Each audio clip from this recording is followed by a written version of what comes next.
আসসালামু আলাইকুম রহমতুল্লাহ। সবাই আশা করি ভালো আছেন। আসলে মনটা অনেক খারাপ যে একটা ঢাকা শিক্ষকের কারণে আমার ভাই বোনরা, স্কুল কলেজের ভাই বোনরা, আপনারা কলেজে পড়েন, আমরা মাদ্রাসা পড়ি, কিন্তু মাদ্রাসার পাশাপাশি তো আমরা কলেজেও পড়ি।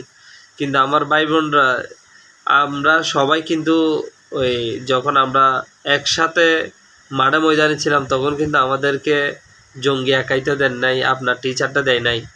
কিন্তু এখন যখন আমরা সবাই আমাদের ভাইয়ের রক্ত জড়ানোর পর যখন আমরা একটা দেশ আবার স্বাধীন করেছি, এরপর যখন আমাদের মনের মতো কাজ কিছু করতে যাচ্ছি, আমার বোনরা ভাইরা অনেকে আর বাংলাতে লিখতেছে, অনেকে ইংরেজিতে লিখতেছে দেওয়ালে, ক্যালিগ্রাফি আমাদের কিছু ভাইয়েরা লিখতেছে, কিন্তু আপনারা তাদেরকে জঙ্গি বানিয়ে দিচ্ছেন। টাকা কোত্থেকে আসছে এগুলো জিজ্ঞেস করতেছেন। ভাই, আপনাদের থেকে আমরা এটা আশা করি নাই। আমাদের মাদ্রাসার ছেলেরা এত কষ্ট করেছে, আমরা নিজেরাই করেছি রাস্তা মাঠে ময়দানে, আজকে আমাদেরকে আপনারা জঙ্গি বানাচ্ছেন। এটা অনেক খারাপ লাগছে।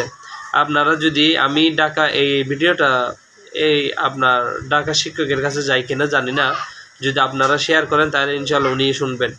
আপনি যে বলতেছেন আরবি, এগুলা আমরা এই জঙ্গি আফগানিস্তানের সাথে, তালেবানের সাথে আপনারা এগুলা আমাদের সাথে করতেছেন, তাইলে আমি আপনাকে একটা কথা বলি। শহীদ মিনার দুইটা নাম না? শহীদ শব্দটা হচ্ছে আরবি, মিনার শব্দটা হচ্ছে ফার্সি।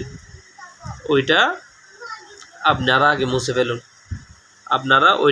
মুছে ফেলুন, তারপর আপনারা আমাদেরকে জঙ্গি যেটা বলছেন ওইটা এরপরে বলিয়ে। শহীদ মিনারের নাম দিবেন মরার খুঁটা। শহীদ মিনারটা বাদ দিয়ে এখন দিবেন মরার খুঁটা। কারণ আপনারা তো বাংলা নিয়ে আছেন, কারণ আবার যদি আমরা আরবি উর্দু বলে তো সমস্যা, আপনাদের চুলকানি বেড়ে যাবে। সেজন্য আরবি বলছেন, তো সেজন্য আমি আপনাদেরকে আরবি বলতেছি। শহীদ আর মিনার, শহীদ শব্দটা হচ্ছে আরবি শব্দ, মিনার শব্দ হচ্ছে ফার্সি শব্দ। এইগুলো বাদ দিয়ে এখন আপনারা মরার খুঁটা লিখেন। ধন্যবাদ সবাইকে।